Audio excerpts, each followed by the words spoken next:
السلام علیکم دوستو، کیسے ہو؟ امید کرتا ہوں سارے بھائی ٹھیک ہی ہوں گے انشاءاللہ۔ تو آج قاری حنیف صاحب کی تقریر لے کے حاضر ہوں، سنیں اور ایمان تازہ کریں۔ آؤ ہم ایک پرانی قبر پہ لے کے چلتے ہیں، مردہ زندہ کر کے دکھاؤ۔ عیسیٰ علیہ السلام تشریف لے گئے، فرمایا کم باذن اللہ، ایک نوجوان زندہ ہو کر قبر سے نکل کر سامنے آ کر کھڑا ہو گیا۔ عیسیٰ علیہ السلام نے پوچھا تو کون ہے؟ وہ کہنے لگا میرا نام سام ہے، میں حضرت نوح علیہ السلام کا بیٹا ہوں۔ تو پیغمبر کا دماغ تو پیغمبر کا ہوتا ہے نا۔ فرمایا تجھے تو بڑا عرصہ قبر میں گزر گیا، کتنے ہزار سال قبر میں گزر گئے؟ کہ جی ہاں۔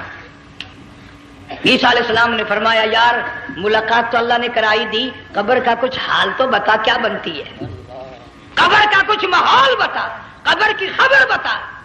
علماء کرام نے لکھا وہ نوجوان رونے لگا اور کہنے لگا عیسیٰ علیہ السلام تو قبر کی خبر پوچھتا ہے، قبر کا حال پوچھتا ہے، قبر کا ماحول پوچھتا ہے، قبر کا معاملہ مجھ سے پوچھتے ہو، آپ مجھ سے پہلے یہ کیوں نہیں پوچھتے کہ موت کا جھٹکا کتنا شدید ہے؟ نوجوان رو کے کہنے لگا عیسیٰ علیہ السلام کتنے ہزار سال میری موت کو گزر گئے، پر مالک کائنات کی قسم آج تک میرا منہ کڑوا ہے۔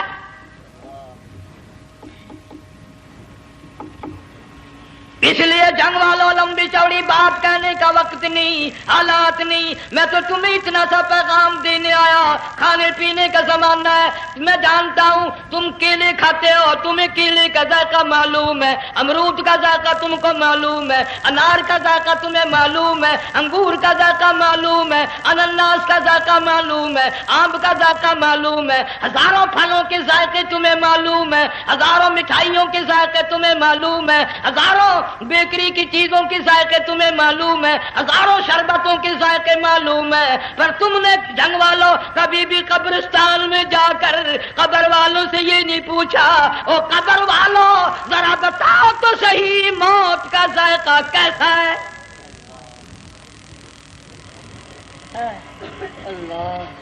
تم نے چکھا نہیں، جنہوں نے چکھا وہ بتانے نہ آئے کیسا ذائقہ ہے۔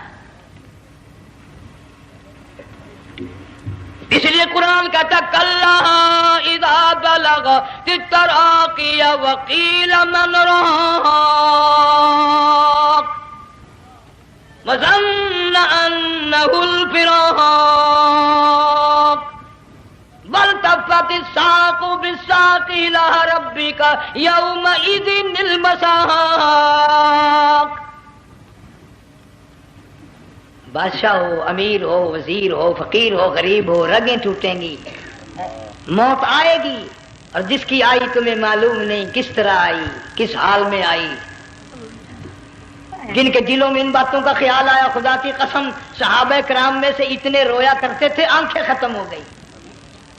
جناب فاروق اعظم رضی اللہ تعالیٰ عنہ کو کسی نے دیکھا رو رہے ہیں، بے تحاشا رو رہے ہیں، پوچھ لیا بڑا بہادر پہلوان فاروق تجھے کیا ہوا، اتنا کیوں رویا؟ فرمانے لگے تمہیں معلوم نہیں قبر کا اندھیرا یاد آ گیا۔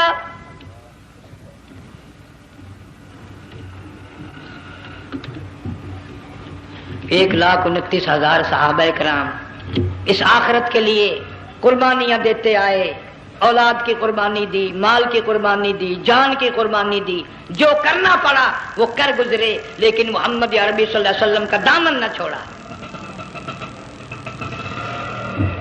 اسی لیے ہر سال اللہ پاک جل شانہ نے اس امت کو یہ موقع دیا کہ سنت خلیل پہ عمل کرتے کرتے قربانیوں کی یاد تازہ ہو جائے،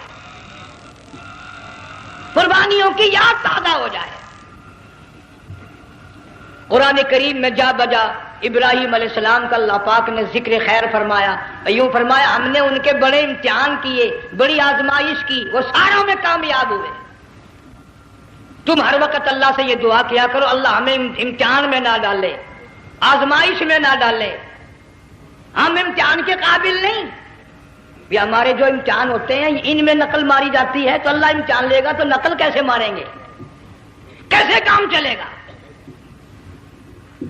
جناب ابراہیم علیہ السلام کو اللہ پاک نے ہزاروں امتحان میں مبتلا کیا، ہزاروں آزمائشیں کی، فَأَتَمَّهُنْ، سب میں کامیاب گیا، سب میں پاس نکلا۔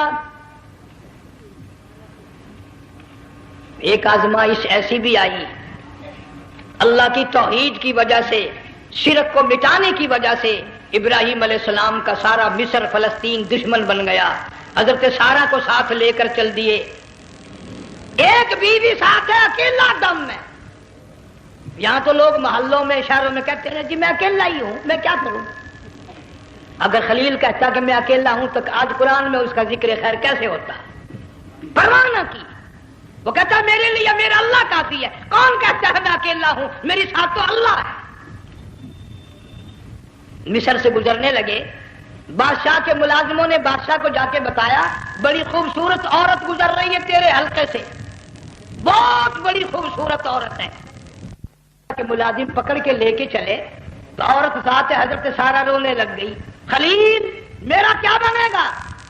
پیغمبر کو اللہ کی ذات پر بڑا یقین ہوتا، فرمایا پرواہ نہ کر، میری آبرو میرے مولا کی آبرو ہے،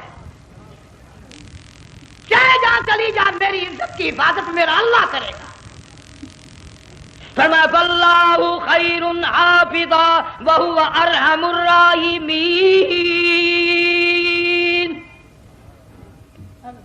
پرواہ نہ کر، میں اس کا پیغمبر ہوں، نبی ہوں، چیخا میں جلا اس کے لیے، سارے دکھ اٹھاتا ہوں اس کے لیے، میری عزت کی حفاظت وہی کرے گا۔ محل میں جا کر حضرت سارہ کو بند کر دیا، بادشاہ نے بلوایا ہے عزت لوٹنے کے لیے، بادشاہ نے پکڑوا کر منگوایا ہے آبرو برباد کرنے کے لیے۔ بادشاہ کا ارادہ ہے سارا کی عزت کو برباد کرنے کا، اور اللہ کا پروگرام ہے سارا ادھر آ، اس محل میں ایک معصوم بچی ہے جس کا نام ہاجرہ ہے، میں اس کو اتنا پسند کرتا ہوں، اللہ فرماتے ہیں اس کے پیٹ سے اسماعیل ذبیح اللہ کو پیدا کرنا چاہتا ہوں، اس کی نسل سے حبیب اللہ کو لانا چاہتا ہوں۔ آج تک کسی کی انگلی اس کی طرف نہیں اٹھی، سارا محل میں آؤ، اس کو آ کر ساتھ لے جاؤ تاکہ میرے ذبیح اللہ کی پیدائش کا معاملہ بن جائے۔ بادشاہ کا ارادہ ہے آبرو برباد کرنے کا، اللہ کا ارادہ ہے ہاجرہ کی آبرو بچانے کا۔ فرمایا وَيَمْكُرُونَ وَيَمْكُرُ اللَّهُ وَاللَّهُ خَيْرُ الْمَاكِرِينَ۔ اس نے بھی تدبیر بنائی، میں خدا نے بھی تدبیر بنائی۔ بادشاہ آیا حضرت سارہ کے قریب برائی کا ارادہ کر کے، مفسرین نے لکھا ہے حضرت سارہ نے فرمایا مجھے 2 رکعت نماز پڑھنے دے۔ یہاں سے پتہ چلا کوئی پاک دامن عورت، کوئی نیک بیٹی اگر غنڈوں میں بدماشوں میں پھنس جائے، عزت بچانے کا طریقہ یہ ہے وضو کر کے اللہ کے سامنے نیت تو باندھ، تیری عزت کے لیے وہ فرشتے بھیجے گا۔ علماء کرام نے لکھا ہے کہ ایک جہاز سمندر میں چل رہا ہے، طوفان آیا، جہاز تختہ تختہ ہو گیا، کچھ لوگ غرق ہو گئے، ڈوب گئے، کچھ تختوں پہ بہ کر کے چلنے لگے۔ ایک عورت گود میں بچہ ہے، ایک حبشی نوجوان دوسرے تختے پہ بیٹھا ہوا جاتا ہے، اس نے عورت اکیلی دیکھ کر اپنا تختہ چھوڑ دیا اور بدماشی کے ارادے سے عورت کے تختے پہ آ بیٹھا۔ تم جنگ والے سوچ رہے ہوگے کہ ڈوبتے وقت بھی باز نہ آئے، یہ سیلاب آتے ہیں لوگ بدماشیوں سے باز آئے؟ ڈوب گئے مگر باز نہ آئے، بغیرتی لوگ کرتے ہی رہے۔ علماء کرام نے لکھا حبشی نوجوان نے عورت کا بچہ چھینا سمندر میں پھینک دیا، عورت روئی اور کہنے لگی میرے اللہ بیٹھی رہتی ہوں، عزت جاتی ہے، حرکت کرتی ہوں، ڈوب جاؤں گی۔ میں نے سنا ہے سمندر کی گہرائیوں سے تو نے یونس علیہ السلام کی سنی تھی، میں تو پانی کے اوپر بہ رہی ہوں، مولا میری آبرو بچا، میرا ایمان بچا، میری عزت بچا، تیرے سوا میری سننے والا کوئی نہیں، لا الہ الا انت سبحانک انی کنت من الظالمین۔